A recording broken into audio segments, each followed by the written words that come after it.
You're listening to Excellence Above Talent, a podcast where we have the hard conversations about the lives of men and what leads us to achieve greatness and suffer defeat.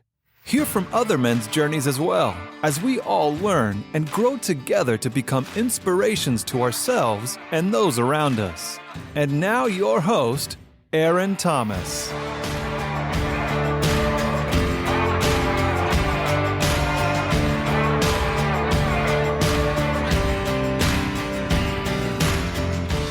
What's up, my beautiful people? This is Aaron Thomas from Excellence Above Talent. So, school just let out. Did my first year as a teacher. It was a crazy experience, but that is not what I'm going to be talking about today on my podcast. But it's going to be a late night, early morning type of thing. My girl took me to the movies to celebrate my first year of teaching. We went to go see Furiosa. Pretty good movie.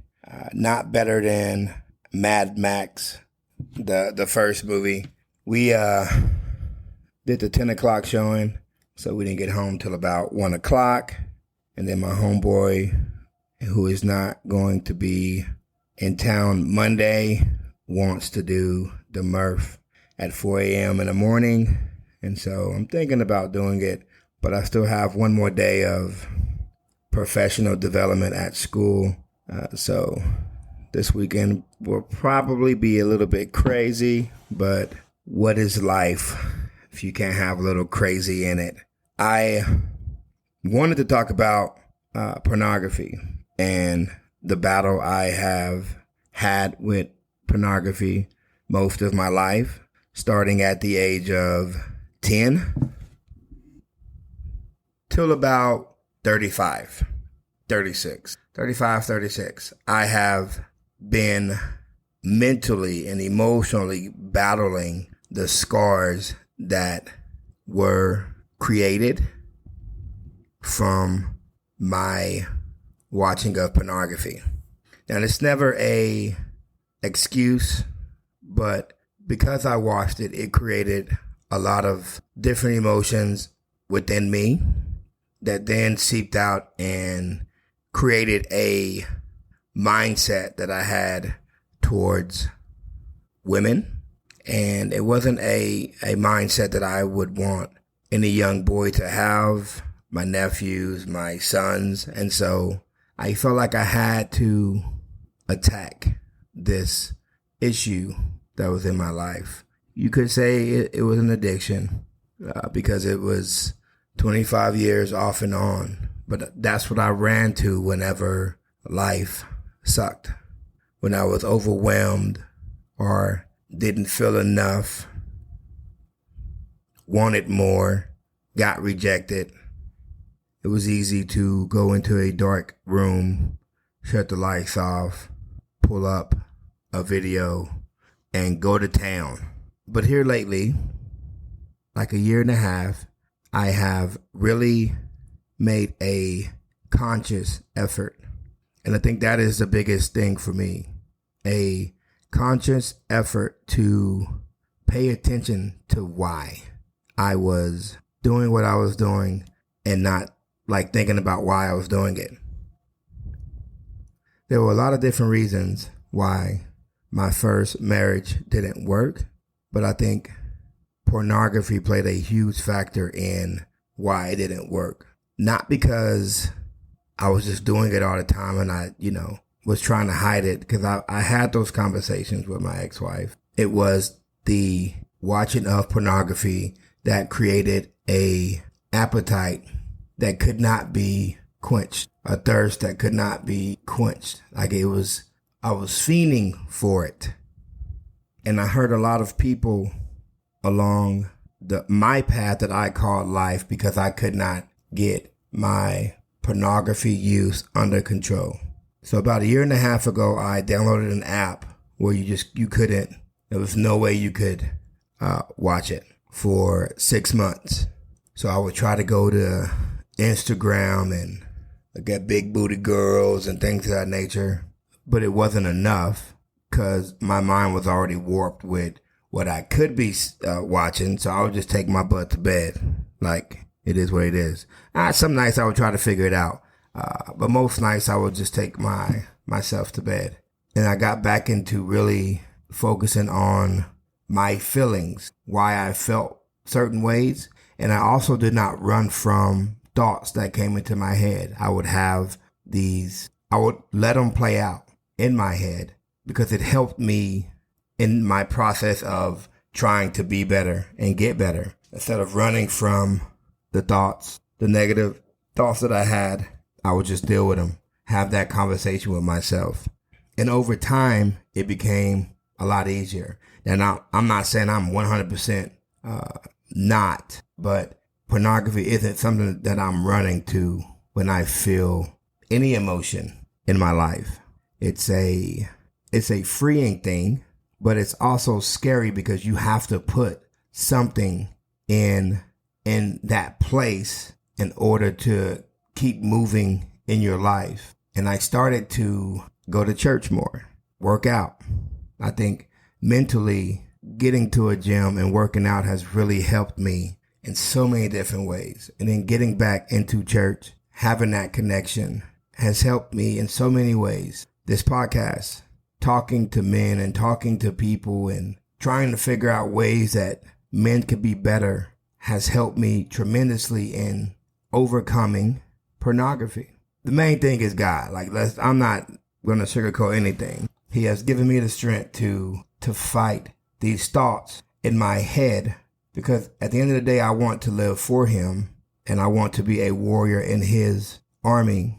And I want to try to help as many people as possible if that is what his will allows. So I think a lot. Like, my brain never goes off. And I was thinking about my last marriage and what I could have done differently as a man to create a safer space for my spouse. And the first thing I should have done was address the issue of my pornography use up front. Tried to hide it. Tried to not make it into a big issue. Everyone was doing it. So it's not something that should be tabooed.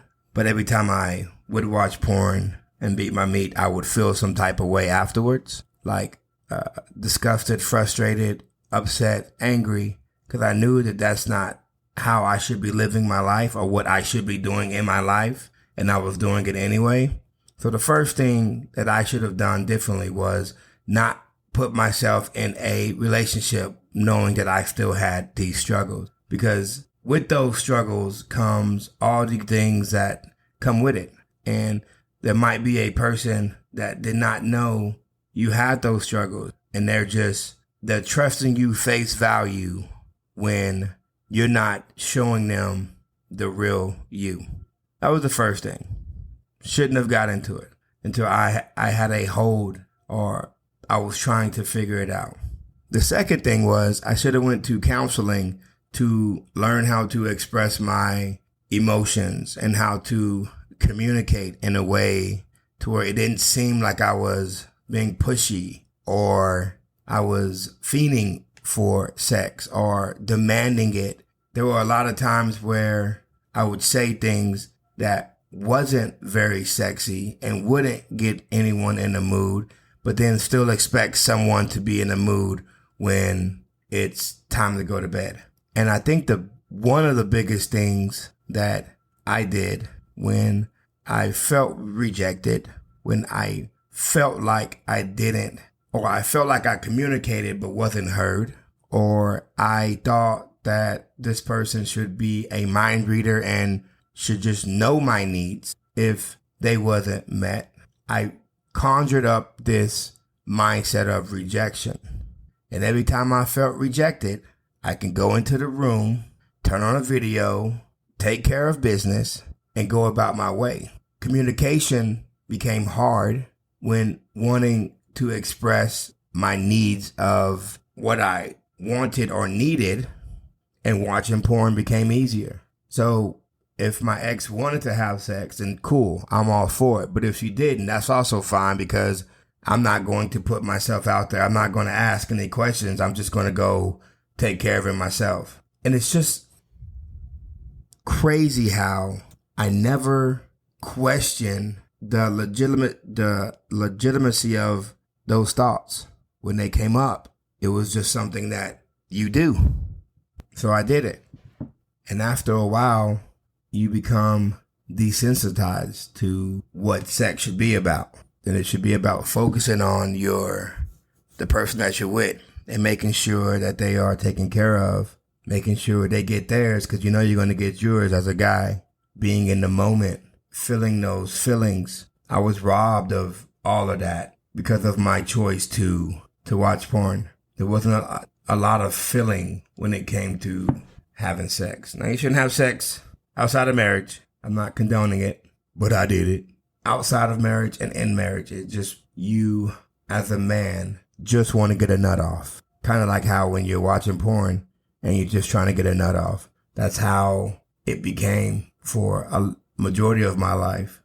Not caring about the other person, just making sure that I was good. But in this process of really soul searching and digging, I found out that I don't need pornography in my life in order to create a space where someone feels safe and loved. I got tired of it robbing me of friendships, because there were some friendships that should have stayed friendship because I felt like I needed it, or I would push the envelope.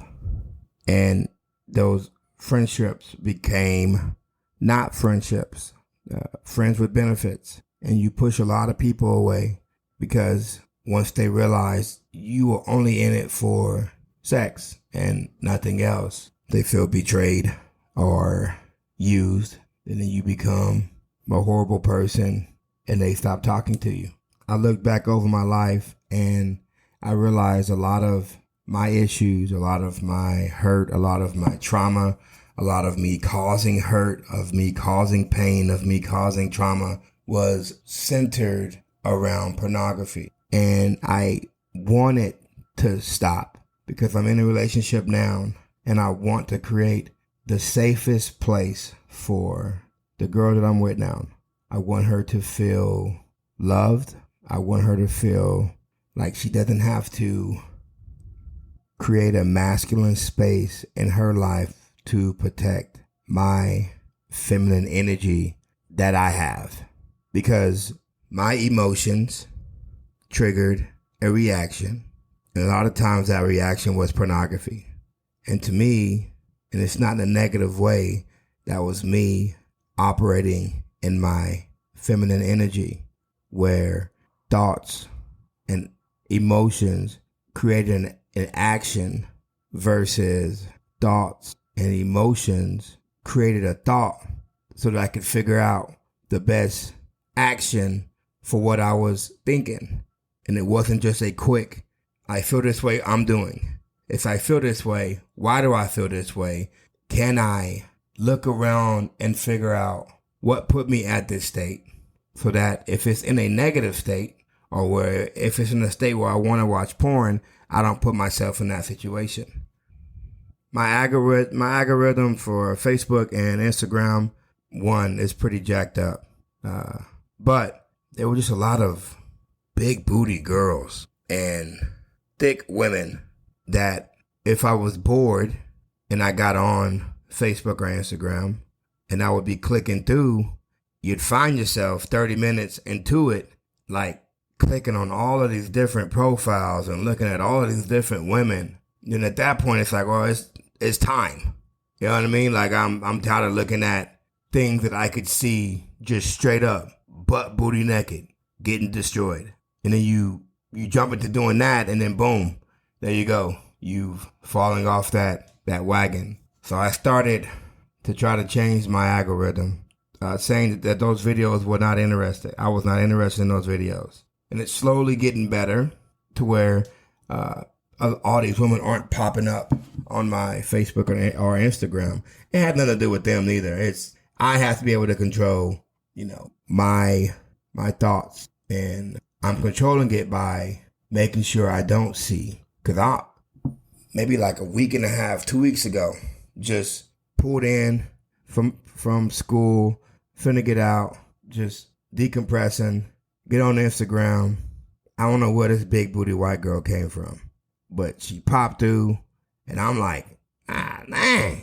So then I'm clicking on her profile, and I'm scrolling, and then you start to have all these thoughts in your head, and they're not thoughts that are going to lead to anything beneficial. And so at 5 minutes into it, I snapped out like, bro, it took me 5 minutes, but bro, what are we doing? Why are we doing it? And how did we get here? Dislike, thumbs down. Like, stop giving energy to women who don't give energy back to you. There's a lot of women that take energy from you, and that energy should be going towards your wife, your kids, your girlfriend, your job. It should be going towards things that are going to make you better as a man versus things that are going to create chaos, hurt, pain, destruction, frustration. I had to take a step back and just realize, hey, this is the world that we live in. If you are a man that is trying to live the best life possible, you cannot get caught up in the looks, because just because something looks good doesn't mean it is good. And I have found that out on numerous occasions. It looked good, it wasn't good, but my eyes. Now, it's one of the things that really helped me in my process of overcoming pornography. I had to challenge myself. Looking versus lusting. Two totally different things. Look, oh, she's pretty, and then go about your business. Or she has a cute body, and going about your business. Versus, God, dog, the things I would do to her. Which is also very creepy, because you probably wouldn't do anything to her. But I started to challenge myself. Stop lusting, because that's also a waste of energy. And it's a sin. And that would create a spiral. See, lust. Now I'm thinking about this person. And you can go on porn and find a similar body type, color, height. You can find someone that looks like someone that you're lusting over or thinking about. And then once you find it, here we go. Time to take care of business. Do I still struggle? Hell yeah, I do. But is it something that has a stronghold over my life now? No. And it doesn't, because I've learned to be open, and more vulnerable in my feelings, my thought process, my emotions. If I'm feeling some type of way, I'm willing to have a conversation about it versus trying to deal with it on my own or by myself. It is a process, and I'm enjoying the journey of relearning myself after creating this person that put porn over everything, because it was easier to self-medicate in a negative way than have a conversation about how I was really feeling, what my needs really were. So if you're struggling, if you want to be a better man and you're watching pornography, I would challenge you. There's apps all over social media, or not social media. There's apps all over in your app store that can help you in the process of trying to be a better man. You can pray, you can ask God, and that is 100% something that He can deliver you from. But a lot of times I was praying and asking God, but not putting in the work in order to stop what I was doing. I prayed and asked God, and that was it. I didn't download anything. I didn't stop lusting. I didn't stop doing the things I was doing that created the space for me to go to porn. And you can pray and ask Him all day long, but He can only help you if you help yourself. It's crazy, because now that I think about it, and I would have to do more research in the Bible, but the people who got healed and delivered was always about that action. They came to Him. He never went to them to say, hey, I'm going to heal your daughter, or the woman with the issue of blood. He didn't go to her and say, hey, I'm going to heal what you have been dealing with for 12 years. The man who cut a hole in the roof and his friends lowered him down. God didn't go to him. The guy that was blind at the gate of the city, God did not go to him. They were seeking and searching and crying out and trying to figure out a way. And they were working towards him. And he met them where they were at.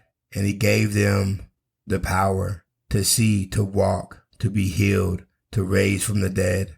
But it wasn't a one-man street. It's not just him. You have to be in the mix as well. You have to be in the street and you have to be walking.